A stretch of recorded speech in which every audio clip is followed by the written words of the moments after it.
স্বাগত বন্ধুরা আজকের আন্তর্জাতিক সংবাদে।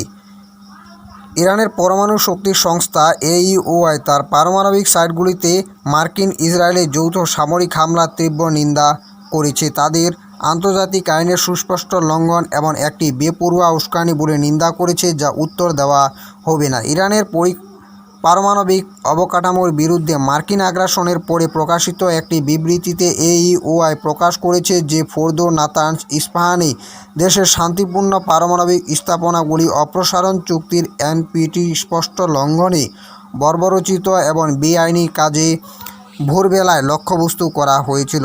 আমেরিকান শত্রু সোশ্যাল মিডিয়া তার রাষ্ট্রপতির একটি বিবৃতির মাধ্যমে আনুষ্ঠানিকভাবে এই সাইটগুলিকে হামলার দায় স্বীকার করেছে, যা সুরক্ষা চুক্তি এবং এনপিটি এর ভিত্তিতে আন্তর্জাতিক পারমাণবিক শক্তি সংস্থা আইএইএ দ্বারা ক্রমাগত পর্যবেক্ষণের অধীনে রয়েছে। বিবৃতিতে বলা হয়েছে, সংস্থাটি আইএইএ এর নিষ্ক্রিয় অবস্থানের নিন্দা করেছে, যা শুধুমাত্র লঙ্ঘনগুলিকে উপেক্ষা করছে না, বরং তার নীরবতার মাধ্যমে এই ধরনের আক্রমণাত্মক আচরণকে সক্ষম করেছে। এটি দুর্ভাগ্যজনক যে এই পদক্ষেপটি স্পষ্টতই আন্তর্জাতিক আইনের বিরুদ্ধে উদাসীনতা এবং কিছু ক্ষেত্রে আন্তর্জাতিক পারমাণবিক শক্তি সংস্থার জটিলতার সাথেই ঘটেছে। এইইওআই যোগ করেছে, বিবৃতিতে বিশ্ব সম্প্রদায়কে মার্কিন যুক্তরাষ্ট্রের অনিয়ম জঙ্গলের আচরণ নিন্দা করার এবং তার বৈধ অধিকার রক্ষায় ইরানের পাশে দাঁড়ানোর আহ্বান জানানো হয়েছে। এদিকে মার্কিন প্রেসিডেন্ট ডোনাল্ড ট্রাম্প, যিনি ইহুদিবাদী শাসক গোষ্ঠীর সাথে সমন্বয় করে হামলার পরিকল্পনা করেছিলেন, ইরানকে প্রতিক্রিয়া না দেওয়ার বিরুদ্ধে সতর্ক করেছিলেন। একই সাথে এমনকি কঠোর প্রতিশোধের হুমকিও দিয়েছিলেন। ইরানের রাজনৈতিক ও সামরিক নেতৃত্বে বারবার সতর্কতা সত্ত্বেও যে কোনো আগ্রাসন দৃঢ় এবং বেদনাদায়ক প্রতিক্রিয়া সৃষ্টি করবে তিনি জোর করেছেন। রাশিয়ার প্রেসিডেন্ট ভ্লাদিমির পুতিন ইরানের পারমাণবিক স্থাপনার সাম্প্রদায়িক মার্কিন সামরিক হামলাকে বিনা উস্কানিমূলক আগ্রাসন বলে নিন্দা করেছেন এবং জোর দিয়ে বলেছেন যে এই হামলার কোনো যৌক্তিকতা নেই। প্রেসিডেন্ট ডোনাল্ড ট্রাম্প কর্তৃক অনুমোদিত অপারেশনের মাত্র 2 দিন পরে সোমবার ইরানের পররাষ্ট্রমন্ত্রী আব্বাস আরাকচির সঙ্গে মস্কোতে এক বৈঠকে তিনি এই মন্তব্য করেন। পুতিন বলেছিলেন যে রাশিয়া সক্রিয়ভাবে এই উত্তেজনার সময় ইরানের জনগণের সমর্থন করতে চাইছে। আমি খুব আনন্দিত যে আপনি আজ মস্কোতে আছেন। তিনি টেলিভিশনের মন্তব্যে বলেছিলেন, এটি আমাদের এই সমস্ত চাপের বিষয়গুলি নিয়ে আলোচনা করার এবং আজকের পরিস্থিতি থেকে কিভাবে আমরা বেরিয়ে আসতে পারি সে বিষয়ে একসাথে চিন্তা করার সুযোগ দেবে। আরাকচি মার্কিন হামলার মস্কোয় কঠোর নিন্দার জন্য কৃতজ্ঞতা প্রকাশ করেছেন এবং ইরানের নেতা ও রাষ্ট্রপতির বার্তা পৌঁছে দিয়েছেন। রাশিয়া আজ ইতিহাস এবং আন্তর্জাতিক আইনের ডান দিকে রয়েছে। আরাকচি বলেন, ইরানের পদক্ষেপগুলি বৈধ আত্মরক্ষা নেওয়া হয়েছিল। যদিও রাশিয়ার সমর্থনের বিশদ সম্পূর্ণরূপে প্রকাশ করা হয়নি।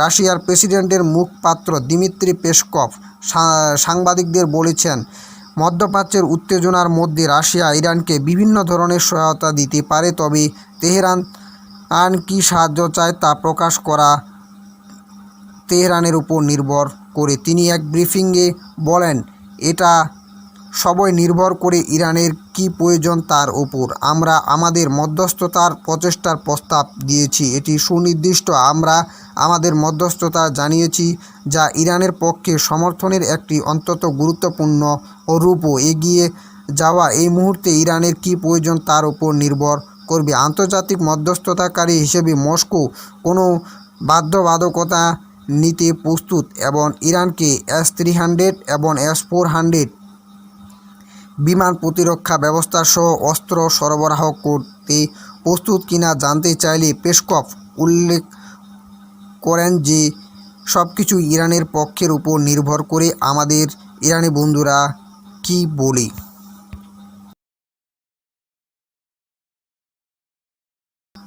ওদিকে সোমবার গাজার স্বাস্থ্য মন্ত্রণালয় জানিয়েছে, 2023 সালে অক্টোবর থেকে ইসরায়েলের গণহত্যার যুদ্ধে কমপক্ষে 55,998 ফিলিস্তিনি নিহত হয়েছে।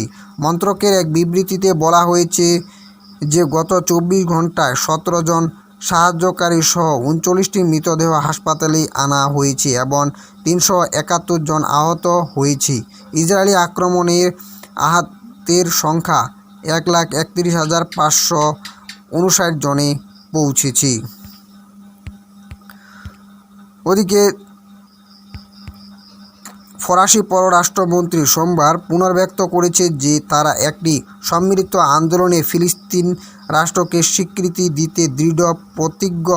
বলেছেন যে গাজা যা ঘটেছে তা আমাদের ভুলে যাওয়া উচিত নয়। ব্রাসেলসে ফরেন অ্যাফেয়ার্স কাউন্সিলের বৈঠকের আগে সাংবাদিকদের সাথে কথা বলার সময় জিন নোয়েল বেরোট গাজা অবিলম্বে মানবিক সহায়তা প্রবেশ এবং হামাসের হাতে জিম্মিদের মুক্তির জন্য দেশটির আহ্বান পুনর্ব্যক্ত করেন। ইইউ সদস্য দেশগুলির পররাষ্ট্রমন্ত্রীরা ইসরায়েল এবং ব্লকের মধ্যে অ্যাসোসিয়েশন চুক্তি নিয়ে আলোচনা করবেন উল্লেখ করে তিনি উল্লেখ করেছেন যে ইইউ রিপোর্টে ইঙ্গিত দেখানো হয়েছে যে ইইউ ইসরায়েলের অ্যাসোসিয়েশন চুক্তির অনুচ্ছেদ 2 এর অধীনে ইসরায়েল তার মানবাধিকারের বাধ্যবাধকতা লঙ্ঘন করবে।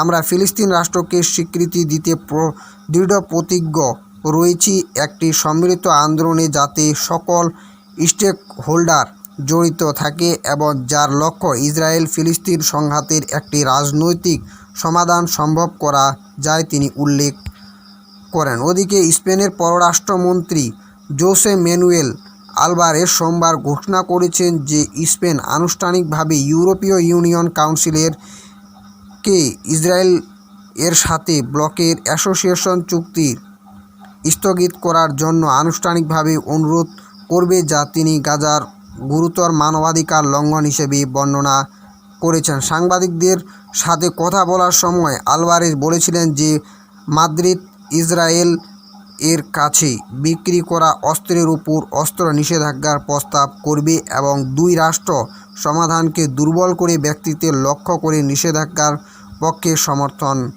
করবে। আমরা অন্যদিকে তাকাতে পারি না, আলভারেজ বলেছিলেন। যখন আন্তর্জাতিক মানবিক আইনের গুরুত্ব লঙ্ঘন হচ্ছে তখন ইইউ অবশ্যই ব্যবস্থা নিতে হবে। এই পদক্ষেপটি গাজায় চলমান ইসরায়েলি সামরিক গণহত্যার প্রতি স্পেনের কূটনৈতিক প্রতিক্রিয়ায় একটি উল্লেখযোগ্য বৃদ্ধি চিহ্নিত করে। মাদ্রিদ বারবার ইসরায়েলি আগ্রাসনের নিন্দা করেছে, জবাবদিহিতা এবং শক্তিশালী ইউরোপীয় অবস্থানের আহ্বান জানিয়েছে। এই ছিল আজকের আন্তর্জাতিক সংবাদ। সঙ্গে থাকার জন্য ধন্যবাদ।